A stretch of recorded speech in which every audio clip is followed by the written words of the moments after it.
Hola, este es mi pack de noticias que tiene nuevamente como centro a Cuba e Irán. También vamos a hablar de Venezuela, pero Cuba e Irán son objetivos muy claros de la administración Trump. El secretario de Estado y presidente del Consejo de Seguridad Nacional de los Estados Unidos, Marco Rubio, compareció ante una audiencia en el Senado de los Estados Unidos. Para los ministros, las audiencias en el Senado son de importancia muy significativa. No pueden mentir. Es una situación de mucha tensión cada vez que hay un hearing. En este caso, Marco Rubio respondió cuestiones muy diversas, pero una de las cuestiones más importantes fue Cuba. ¿Por qué? Porque la administración Trump está en el medio de todos los conflictos que tiene en el mundo, mirando permanentemente el 3 de noviembre. El 3 de noviembre son las elecciones de medio término en los Estados Unidos. Elecciones que históricamente los presidentes pierden, pero que Donald Trump siente que perdiéndolas este año, el ataque demócrata va a ser demoledor. Está muy polarizada la realidad política norteamericana. En el caso específico de Cuba, que caiga la dictadura de 67 años que sufre el pueblo cubano, sería una situación de una potencia en todo el sur de los Estados Unidos, desde California a Florida, que marcaría muchísimo la elección de representantes y algunas elecciones de senadores. Recordemos que si bien se eligen todos los representantes, lo que llamamos nosotros diputados en la Argentina, y solamente un tercio del Senado, hay 2 escaños más que se discuten en estas elecciones de medio término, el de Marco Rubio de Florida y el del vicepresidente Vance. Entonces, esta comparencia de Marco Rubio iba a estar absolutamente centrada en los temas como Venezuela y Cuba, que son temas de campaña electoral muy importantes en este sur de los Estados Unidos. En el caso específico de Cuba, como ustedes saben porque lo vengo informando, Donald Trump ha ordenado un cerco naval de gran magnitud, un portaaviones, el que ya hemos llamado símil portaaviones que operó frente a Venezuela y que funcionó como la base operativa táctica tanto de la libertad de la que yo llamo Corina Machado, la Juana de Arco del Caribe, como en la extracción del delincuente expresidente usurpador Nicolás Maduro. Bueno, esa nave, ese 6.000 portaaviones, un portaaviones, destroyer y un submarino clase Ohio están cercando la isla de Cuba. Y en ese cerco, lo fundamental parece ser hasta el presente que no van a dejar entrar petróleo. Es decir, que no van a poder llegar ni los cargamentos que compró en África, Cuba, ni cargamentos que vengan de México, y por supuesto no le van a mandar de ninguna manera la nueva administración venezolana petróleo a Cuba. Pero escuchemos con todas las sutilezas que tiene lo que contestó sobre este tema Marco Rubio. Public commitment today to rule out U.S. regime change in Cuba.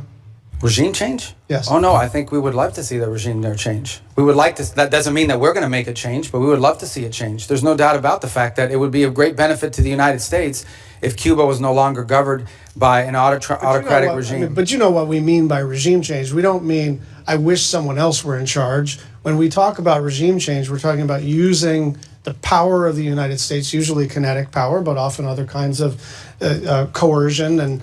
And I'm not even saying that that's always not in our interest. I'm just saying, I'm not asking you whether we would prefer a different kind of government. I'm asking whether you're trying to precipitate the fall of the current regime. Yeah, but that's statutory. The Helms-Burton Act, the U.S. embargo on Cuba is codified. It was codified in law, and it requires regime change in order for us to lift the embargo. Cuando Marco Rubio se refiere a la ley Helms-Burns, lo que está poniendo es el límite a lo que puede hacer. No es una invasión lo que va a hacer Estados Unidos de Cuba, es un cerco por asfixia, aquello que la ley Helms-Burns mandaba. Entonces es muy importante que comprendan que Cuba es un objetivo de Trump y de Marco Rubio, y es un objetivo cercano. Es para octubre, o es para antes de octubre, es para que en las elecciones del 3 de noviembre eso pese muy fuerte a favor de los republicanos.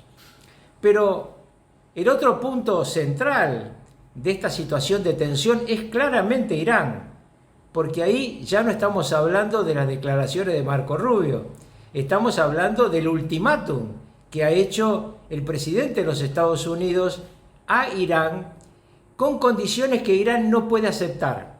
Una de las características que ha tenido siempre la relación de Trump y Netanyahu sobre el régimen de los ayatolá iraníes es ponerle condiciones que ellos no van a aceptar.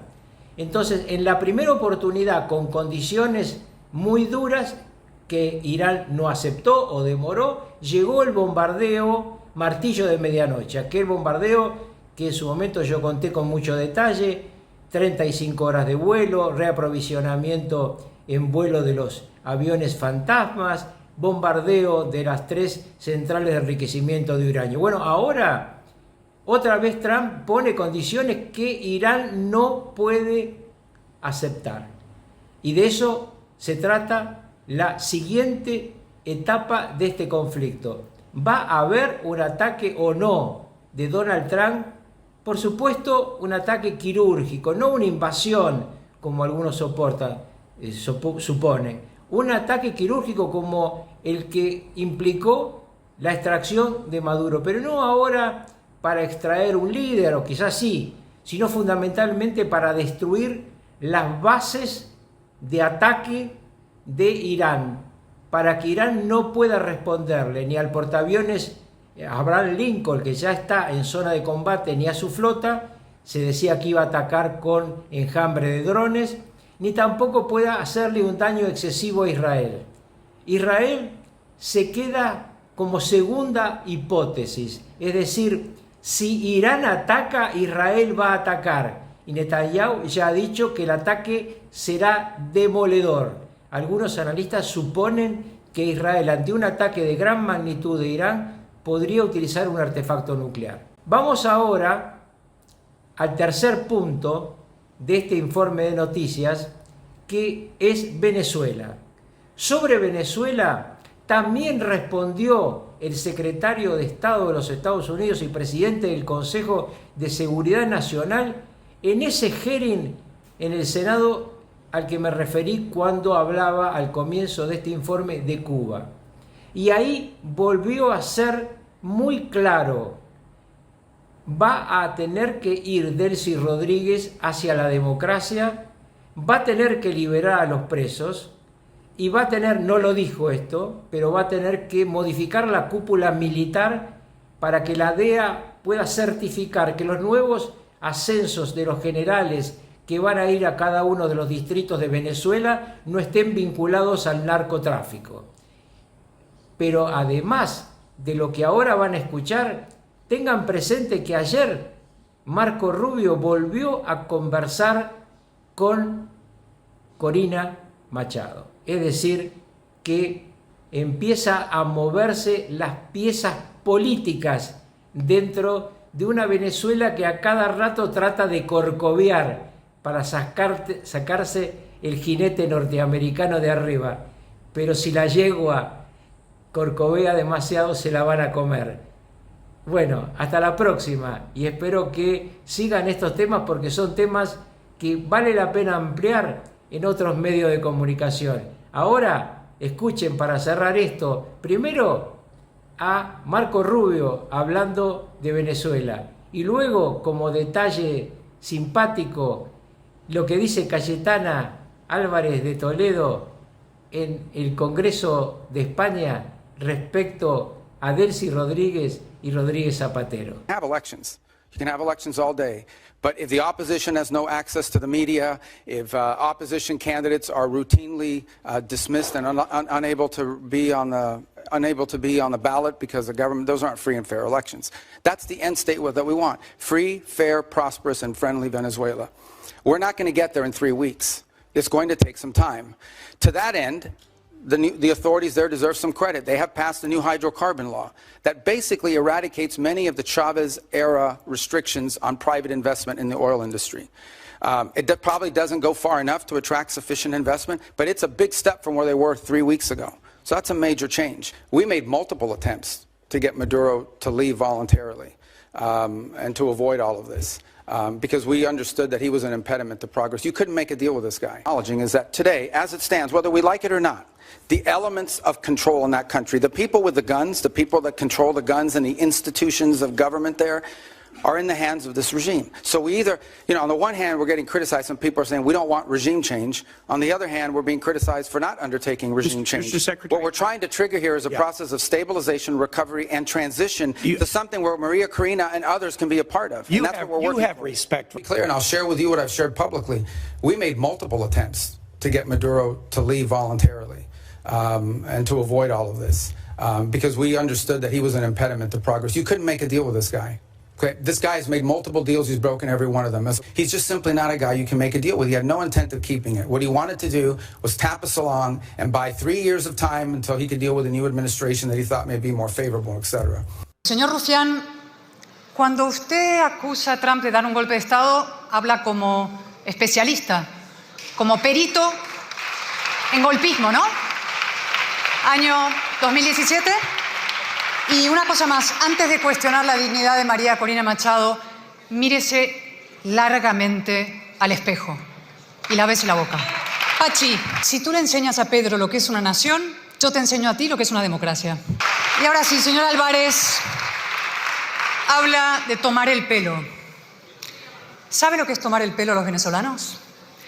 No llamar dictador a Maduro, blanquear a la dictadura, criticar la operación de Trump, pero arrogarse él los resultados, intentar que la transición no prospere y de él sí se quede, y sobre todo participar, sí, la embajada de España en Caracas en una maniobra sórdida para sabotear al mandato popular y democrático.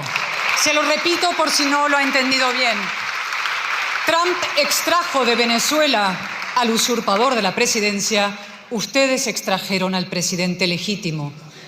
Y le establecieron condiciones para venir aquí, pero ¿sabe lo que pasó? Que las rompió, porque es un hombre con coraje y con valor, cosa que ustedes no tienen. Hablando de los presos, me ha parecido entender que ha acusado a Meloni de utilizar a los presos italianos como monos de feria. Eso ha dicho, ¿no? Cuando dice que recibirles con cámaras y a pie de pista se les utilizaría como monos de feria. ¿Se ha dado cuenta lo que ha dicho? Reflexione bien.